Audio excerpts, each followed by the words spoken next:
Welcome, gamers.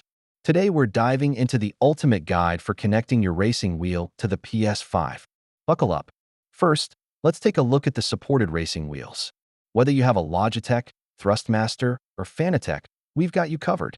Before you connect, it's important to check compatibility. Make sure your racing wheel has PS5 support and the necessary features. Now, let's discuss how to connect. We'll walk through both wired and wireless connection processes, step by step.